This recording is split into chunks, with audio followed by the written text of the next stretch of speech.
Okay, wonderful. Welcome back to the Speaking and Communicating podcast. I am your host, Roberta Ndlela. If you are looking to improve your communication skills, both professionally and personally, this is the podcast you should be tuning into. Communication and soft skills are crucial for your career growth and leadership development. And by the end of this episode, please log on to Apple and Spotify and leave us a rating and a review. Now let's get communicating with Denise Miceli. She is a captivating and compassionate guide, coach, mentor who facilitates transformative change and fosters positive growth. Today, Denise is here to help us with what a lot of us, especially women, struggle with, which is imposter syndrome and how we can subconsciously heal. And before I go any further, please help me welcome her to the show. Hi, Denise. Hi, it's so great to be here. Thank you, Roberta, for having me on. I'm so excited that you've joined us. Welcome, and it's my pleasure. Please introduce yourself. So, yes, I really found this work. I've always been a teacher and a mentor and a guide, but I had sort of one of those periods of life where everything's changing and you're like, I don't know which way to go. And it really made me search more deeply into the inner work. And even though I had done yoga and meditation for many, many years, I knew there was something that there was a piece missing. And, when you put that out there in the universe, things come to you. And I met a coach who was, I was just trying to meet girlfriends in my area during sort of the latter part of the pandemic. And I met a coach who was a certified subconscious healer. And I was like, oh my goodness, how does this happen? And within a few weeks after, just having lunch and doing different things, and she would tell me about, some of the ways that she healed herself, even using this. And within 4 weeks of doing it myself, I knew I had to bring it to my clients because it's so, so powerful. And it's the power of the subconscious mind. And so that's the lens I use when I talk about imposter syndrome. And I do,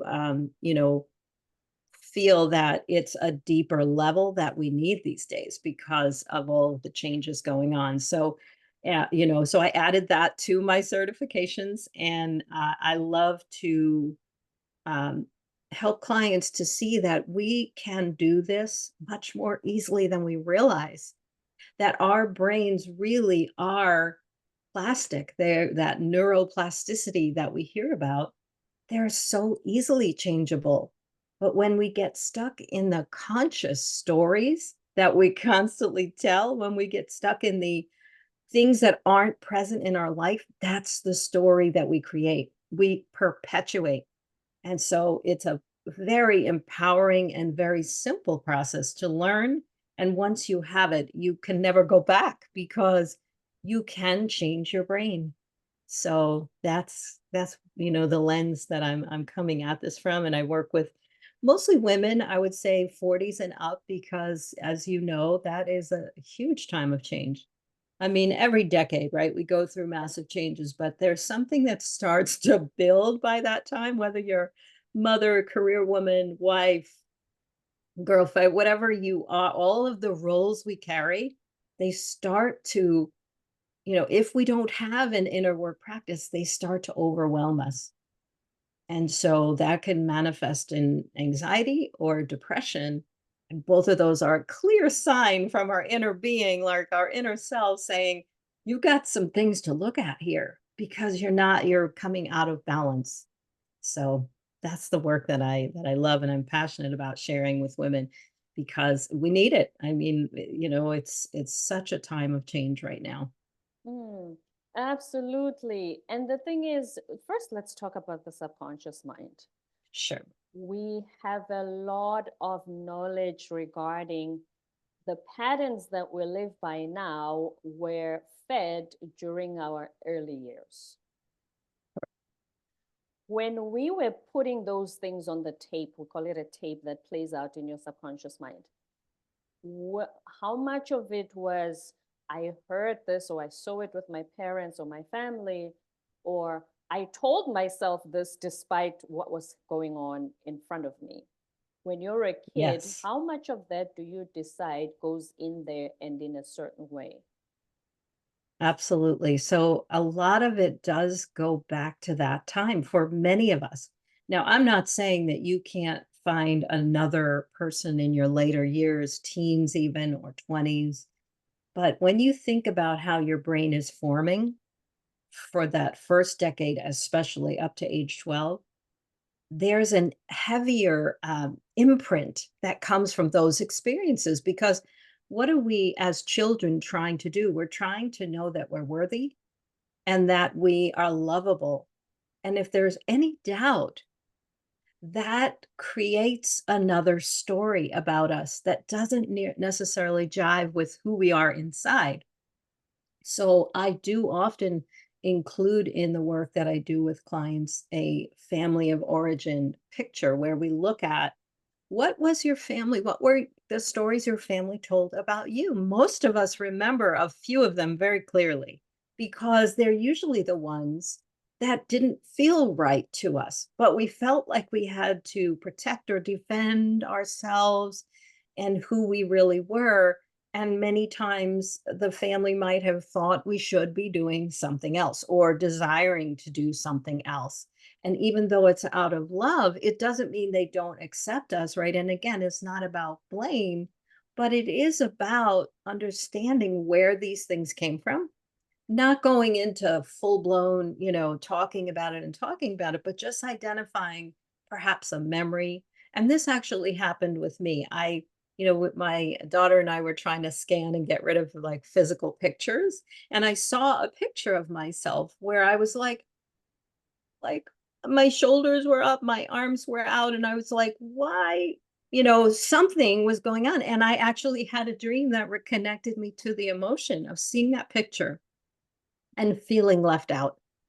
And it was like an aunt's wedding, and everybody was trying on the bridesmaid dresses, and my older sister was going to have the same dress. And I wasn't being fitted for the dress. And I was like 4 maybe. But You when weren't we gonna have that fit. memory, right? I mean, but perfect, right? Because there I was saying, "Why, where's my dress?" And so they did include me, but they didn't give me the same dress, right? So there was like something going on there that made And me then you tell feel yourself a story exactly because you when the have to grown-ups, sorry, Denise, when the yeah, no. grown-ups and common sense dictates that you bridesmaids, first of all, are older than 4, you're not gonna fit into the dress, Sure. which is logic and common sense, and that's how it should be. But a 4-year-old in that situation, you told yourself a different story away from the common sense. I did. I was like, "You're different. You're not, good enough. You're not tall enough." Whatever. Like you said, it's not necessarily logical and it's not about blaming, but it's just an emotion that you felt intensely. And then maybe when other things happened in the future, you connected that emotion. So over time, it strengthened. And really, I just wanted to always be like my sister. As soon as I realized she was my big sister, I always wanted to be like her. And eventually, I became a pain in the what to her because I was constantly trying to be her. And Mhm. so that develops a story in itself. So it really all starts with what you said that we have a memory bank and it is an emotionally charged memory bank. Whether it comes up with a memory for some people, they just always remember being prone to being sad. Maybe there was a sad mother or a sad aunt or somebody around that was always carrying that energy, and the child was very sensitive. And they I absorb just that. and they Mm. absorbed that, and so they saw that anytime there was some struggle or misunderstanding, they would go to that emotion because it's imprinted.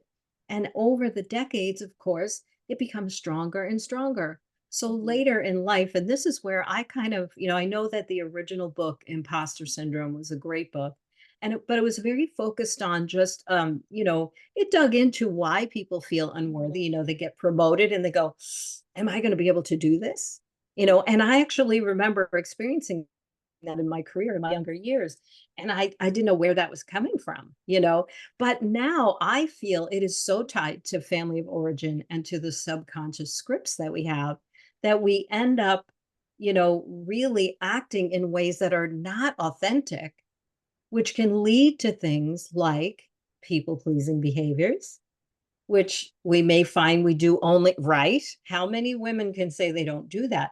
And sometimes it's specific to like a relationship with a boss or a relationship with a particular friend or even a family member. Sometimes it's not in all areas of your life, right? You might be more empowered in some areas than others. So that's an important thing to look at. But for some, it's so worn in that they don't even realize they're doing it. Mm. And then as the time goes on and they start to maybe feel unhappy in a career or in a location that they live or in a job, they have to do a lot of inner work to kind of uncover where this is coming from. You know what? This job doesn't empower me. Every time I have an idea, it gets shot down. This reminds me of when I was a kid and I wanted And to then be an it goes artist. back and the cycle And it continues. goes, Yes. That's why yes. they And call it so, a trigger, because it's similar to yes. the experience you had that was deeply implanted, which means everything that gets very emotional with you is what gets implanted in your subconscious. So true. And that's the thing, is that I know, because I have a psychology background, that there is such a thing, and this is the psychological end of it.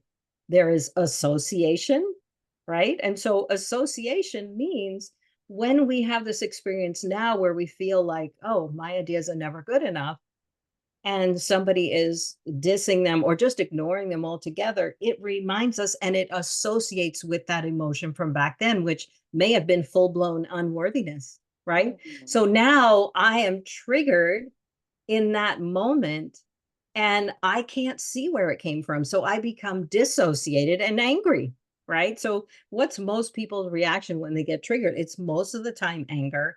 And what is anger really? But it's buried sadness. It's sadness that we haven't been allowing ourselves to feel about what that experience was.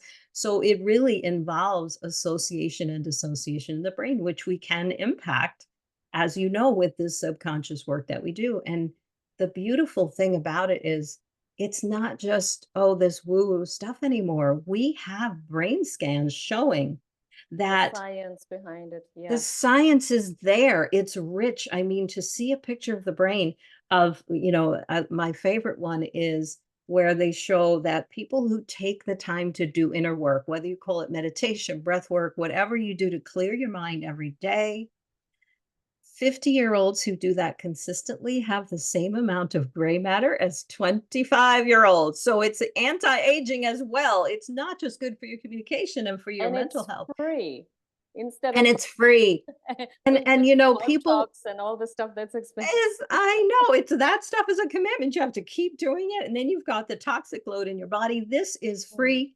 It is, you can change it up. So part of what I do in my work with women, and I do a small group coaching, is we build those practices, because many people will say, oh, well, meditation, that's not for me. And I tried it and I'm like, okay, what did you try? Because there's so many ways you can do it now. There's not one Right. way. I think some people might just be like, oh, you got to sit there and do the thing and om. And it's like, no, that's pretty old school. Like some people There's still do so, that, and not but just there's many so many different ways. ways of doing it as well. Because of that, you can tailor it to the whatever suits you, but still have Exactly. similar results. Exactly, and the whole point of it is that it is a practice. It's not something you do once or twice and you say, "Oh, I can't stop my racing thoughts." You know what? I've been doing it since I was a teen, and I will tell you there are days where I can't get but a minute of quieting my thoughts, and it's okay. It's a human condition. If we can learn to be friends with those thoughts, just like our emotions, we can learn to befriend that scared or feeling left out child in us. That's how we begin to soothe it, is accepting it, seeing it for what it was, and knowing that's not who we are, just simply connecting with it. So, there's another piece to this work that I was certified in that is about parts. And it's based on internal family systems, which says that the best way for us to be happy in life is to not have all these parts of us operating with different, different emotions and different, obviously if we can bring those parts into unison, right? So it's talking to those parts. And for example, that younger me to say, hey, thank you so much for caring about me and for being that protector, for being that one that said, oh no, don't say that because nobody will support it. I am the adult now, and I love you for being there for me, but you can sit in the back seat now. You're always going to be a part of me, younger part. But I am driving the bus, or yeah, we like to use metaphor. The brain understands metaphor. And it's a beautiful unleashing of the power that's within us to soften those influences in our lives. That is so key because every time, whether we speak to a therapist or a healer, whoever it is, everything goes back to childhood. And we have touched on it. But I always say, let's take a moment to appreciate the parents. They do the most difficult job in the world. And Yes. I remember, so when my baby brother was born, I was already 23, full grown adult. So when he was 2 and I'm 25 and he's trying to tie his shoe, and they take forever. So when he's a 2-year-old tying his shoes, we're going to be late for wherever we're going. The Your shops life. are going to close. And I say to Mama, let's go. And my mom says, I've learned because I had him later in my life that they have their own time frame. So we're going to wait. I said, when we were growing up, you didn't do this. But the point is, sometimes you really are in a rush. If there's a time limit and they need to be punctual to wherever they're going, is a parent supposed to then say, for the purposes of, I don't want him to be in therapy in future, I want him to be a well-adjusted kid. Let me give him the 15 minutes he needs to tie his shoelaces. Right. Start him off earlier. Get him started when you're finishing breakfast and say, okay, you're going to work on your shoes. Be patient. But Yeah. just as an Create a example, because as I said, it's so tough. And you can have, secondly, you can have two siblings raised in the exact same hold, exact same rules, and they interpret their experiences differently, which then brings us back to what I asked earlier, which is, do we also interpret things our way? It's not even the real situation. It's not even reality. Oh, sure. I mean, based on those experiences, and that's why it's so important to have an inner work practice these days, because we can be just taken off on all kinds of wild goose chases by what we hear and see. We're so hyper connected to Mhm. these events in the world, right? Within our family, within our inner circle, but then the outer circle. So, how we come to that is so critical. And I feel like that's why there's such a big need right now for people to curate and develop an inner work practice, because no matter what your past, your present, or what you want in your future, if you don't have that, it's going to be very difficult. No one was born in a perfect situation No. at any point in time. But for some of us, and this is kind of a key, I feel, with especially with women in of a certain age, and that's why they're kind of my group, is that we were born in a time where there was very different expectations for women, a lot of us. And culturally, it's very much the case. So I'm Italian and Greek, and my family was very much was uneducated and on the poorer side. So, but it's generational. Mhm. So when I said I want to go to college, and not only that, Roberta, I said I want to go to college early, it was like, what? I was bored. I did love learning. I did love reading. And I was different than the rest of my family. And it was really shunned. And when I started to look back over time, I realized all of the women in my family that came before me were doing very certain roles. And the number one role was that you were expected to find a man, get married, and have children, bottom line. And if you wanted to do something else, there were these jobs that were like, okay. And it wasn't spoken per se. Although I will say the marriage thing and the children thing and the finding the man thing, that That's was that, universal.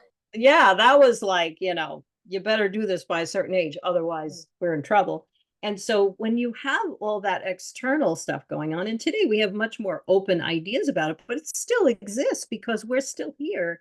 And so how do we take that to our generation? Because when it's generational in a family line, it has more power behind it, right? We Right. think if we do, like, for example, I did a lot of talking about in my teen years, oh, I'm never going to get married. I'm never going to have children. And then I came to my 20s, you get to that time where your clock's ticking. And I went and did precisely those things, but they were really still born out of what I felt I should do rather than just a pure desire that came from me. And I believe that that is like a form of imposter syndrome that we find ourselves then in our 30s and up in situations where we go, wait a minute, I'm not really aligned with this person. You We're know so what I different. always say regarding that last part that you mentioned? We sometimes don't take time to ask, is this what I really want or what I've been told? What I've been Yes, told, it's going to lead to correct. happiness. At the end of the day, we want success, happiness, and all those beautiful things. Depending what your belief system is, if you are told to be a mother and be married, have kids, stay home, is what will bring you happiness, then everybody's going to aspire to that. And then later you ask yourself in your 40s and 50s, you go, did I do that because I wanted it, or did I do it because I was told it's going to lead to the happiness and the success? That's what they defined it as. And Yes. that's when also the inner work comes. Are you too busy to have that conversation with yourself? And that's just it, is that often once the 40s kick in, so many of us, I know I was this. I don't know if you've heard of the book Rushing Woman Syndrome. It's a fantastic book. It is a bestseller, and the author's name escapes me at the moment. But it is about how by the time we're in our 40s, we're parents, we are mothers, we're wives, we're all of these things, our careers start to pick up steam, and all of a sudden, there is not a moment in the day for inner work. And that's the time precisely that we need it the most.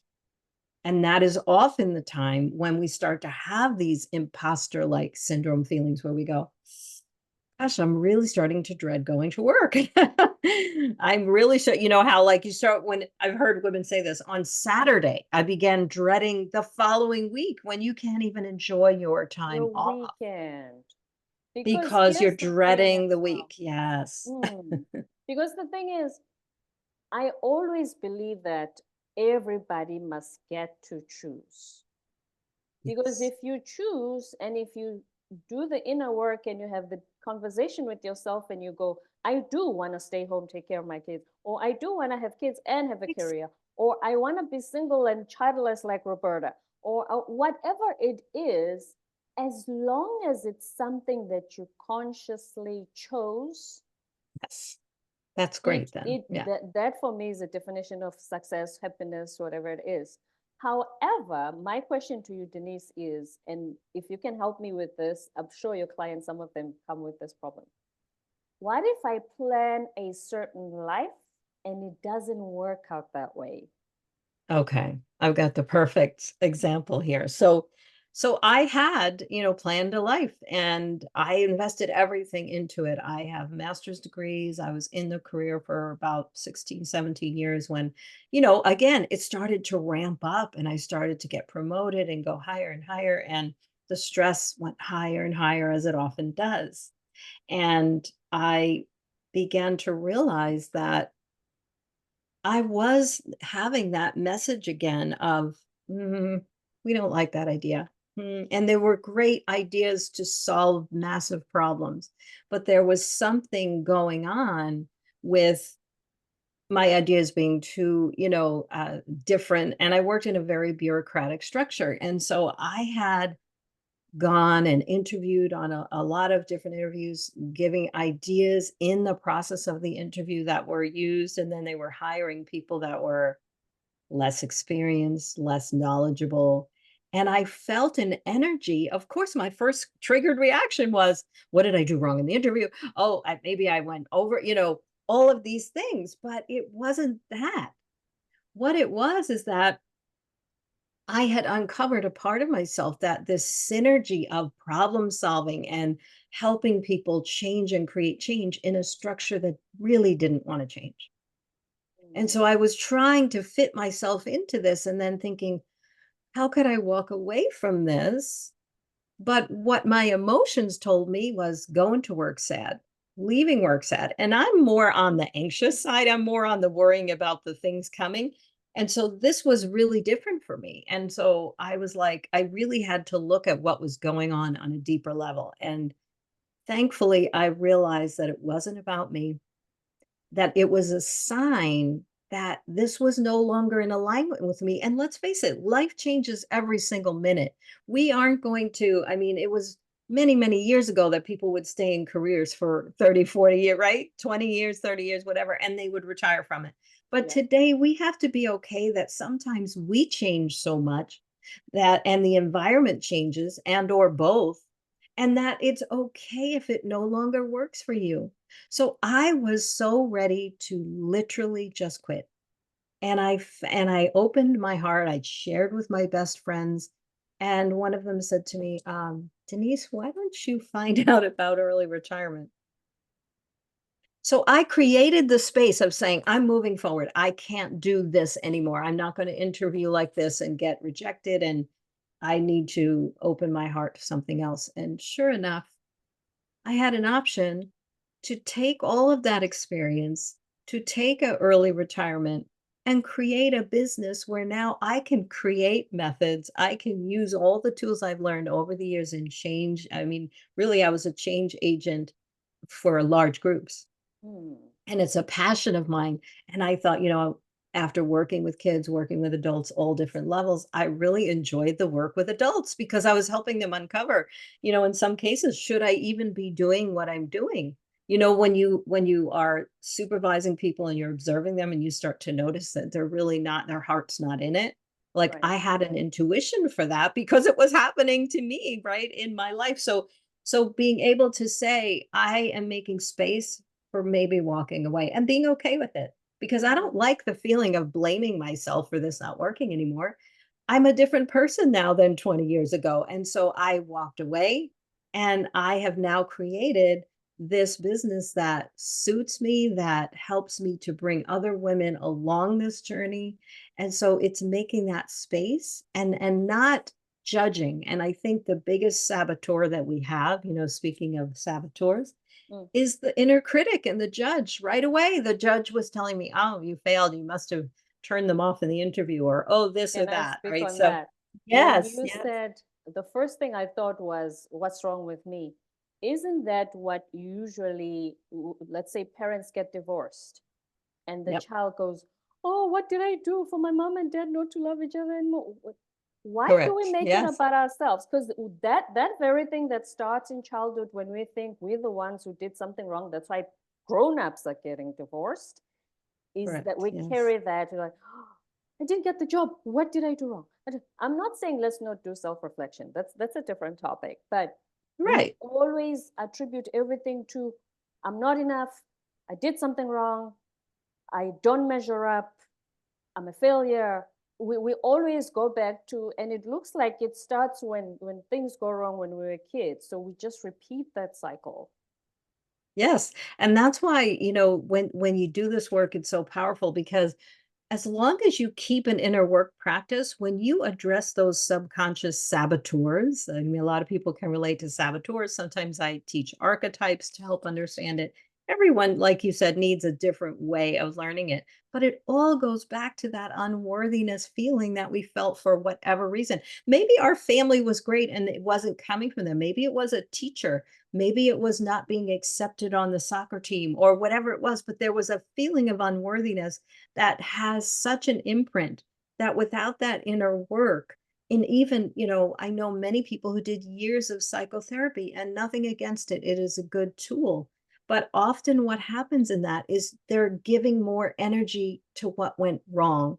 They're giving a lot of energy to redefining it and finding more books about it. And so it's giving energy to what was negative about it, And so I believe that the reason that that saboteur, that inner critic, and that inner judge is the one of the most powerful saboteurs is it means something different for everyone. Is it abandonment? Is it unworthiness?